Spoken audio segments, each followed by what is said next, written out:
Easier said than done too when I say simple. I'm not saying simple like, yeah, anybody can. I'm saying simple as in many don't. Oh, yeah. Oh, yeah. Today is a little hotter than usual in San Diego. All right. I still love the cold within my core, but heat, like sauna heat, I can't just live in that. I like good, perfect weather like San Diego, but I wouldn't mind it ever going cooler. Yet, this is the max. Any, and I mean any, degree higher, it's just too hot or too humid.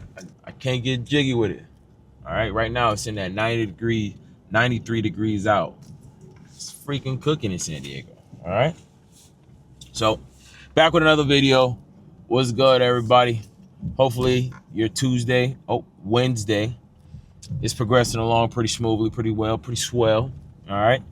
I know I would say so that mine is doing what it's doing his dance. All right. Heading over to get a car wash.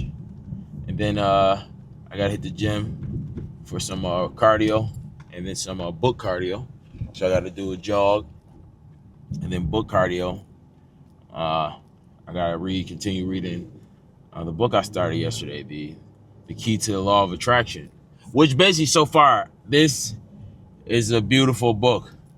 It told me something, a key to life that I will now use for the end of time. And that's positive thoughts pushes out into the universe. And because of it, you get back. And just the same as negative. Overall, energy is everywhere. We are energy. Humans, animals are energy. Insects, everything's energy.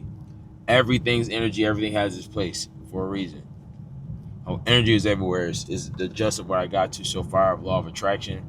And when you change or update or evolve your energy, you evolve your reality. That was a bar. So today I wanted to kick it with y'all, break bread with y'all about the price of becoming different. It's not for the lighthearted. In no way. It is not for the lighthearted. It's not for the faint of heart. It's not for somebody who's going to take it lightly, because the change in self will be massive. Oh, baby. Oh, it will. And I don't think you first initially realize how massive it is. You only come to understanding of it once a number of things have compounded over a period of time, and then you start to see in real time, oh, you're different. You ain't the same. You ain't the same man or woman you probably used to be. All right, because the price of becoming different has shaped you, has changed you, and it may be forever. Like, you grow through what you go through. Is another part of that is you're changing, you're learning more perspectives, you become more experienced with things. See, there's also was a saying I used to hear a lot, which was, you don't know what you don't know, which is true. Yet the other part of that, or the side of that, is once you know, now you have a choice. See, somebody who lived a grimy life their entire life, but all they knew was grime, gutter, their environment, their house, their friends, everything was just surviving every single day. And they never was exposed to, in reality, in real time, not on TV. They never was exposed to a different life they could potentially live. They only know what they know. And you don't know what you don't know. But once you get exposed to a better way of living, exposed to a different environment that you are able to resonate with, and then you choose to go back to, your humble environment, that is a decision. And now what you have decided to do, you sacrifice. All right. You better off at never leaving your environment, and you want to know what you didn't know. But now that you know what you're going to do, hey, you didn't know what you didn't know, but now that you know what you're going to do, the price of becoming different is quite expensive. It's quite revolutionizing. And expensive not in the sense of monetary, but expensive in the sense of identity. You're never going to be the same once you start to expose yourself to more, you know more, you see more, you do more. You might want more, but you also going to learn what you don't want more of. Oh, man. So the price of becoming different is one that it's not for the faint of heart. Hear me well. It's really not. All right. I've experienced a number of different challenges and different obstacles where, right, everything I just said, now that I know, if I was to indulge or do the vicious or worse, I'm now deciding to do that. And now reading the law of attraction, since I'm putting out that energy of deciding to do wrong, it's only going to give back what I give to it. That's just how it works. You give out good, positive, consistent energy, consistent actions. You're going to then give back to you good, positive, consistent energy, consistent actions. It goes both ways. That's why people who live in these amazing realities, like myself, I think I'm already living in an amazing reality because I'm grateful to be alive. You know, a lot of things have transpired in my life that I got to look at the cup half filled. I have to. And the only way to do that is to continuously think of them, continuously think of the cup half filled, continuously take actions of a half filled.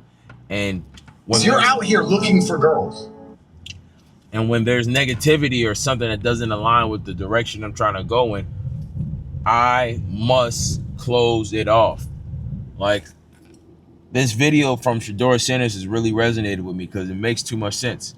He had put a video out, just snippet about his life and where he was at and this and that. Pretty chill video, but he said something profound. He said, I cannot allow no negativity. Any negativity is gateways, and I lead no gateways. That's the truth. You can't lead no gateways, because if you lead one gateway, even though there will always be a challenge or obstacle, the man above put challenges and pain in our life for a reason, for us to learn and grow and rinse and repeat and just reach a higher level. But the gist of the message is, the less amount of gateways or negativities that you have in your environment, the less chances that boy Lucy can get at you and influence you enough to take your action on doing something that you'll now have regret for. Because remember, nobody can take the action like you can. God or Satan, good or bad. All these are distractions. All these are influences. All these is things that want you to come this way and not go that way. But at the end of the day, when the dust settles and the day winds down, if you have not done the things you needed to do in your life, it's because of you. Because at the end of the day, you have decided to do X, Y, and Z. You made and taken the action to do this opposed to that, to do that opposed to this. So only person you honestly could blame, if you about to play the blame game with yourself, is the man or woman in the mirror, which, goes into what I talked about yesterday, that your biggest competition is the person looking at you every day in the mirror. That is your biggest competition and will always forever be your greatest, most challenging competition. The person you're competing with that morning and that day before.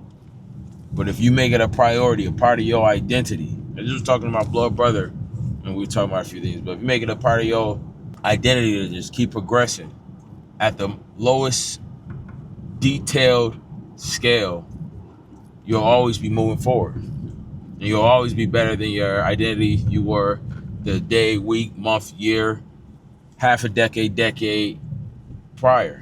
Simple. Easier said than done too when I say simple. I'm not saying simple like, yeah, anybody can. I'm saying simple as in many don't. But you can be different and choose to do more for your life and not the baseline or less. But it comes down to making a decision or sacrificing the opposite. So I just made it to the car. Oh my goodness. Sally Gray with that. She driving that Mercedes C300. She riding nice. Freaking driving a little chaotic. You don't like that. All right. So I just made it to the car wash here out in San Diego. It's Soapy Joe's. So I can't wait to go back home because I'm definitely going to go to the car wash there, which is Delta Sonic. If you know, you know. I heard they got like many more locations in the last 5 years. 6 years since I've been gone, 7 years. That's pretty dope. But yeah, I'm here at the car wash. So I'm about to lock in, get this washed, then get back, run a few errands, get this up to y'all tonight. And yeah, hopefully this message resonated with y'all today. And I will talk to y'all tomorrow.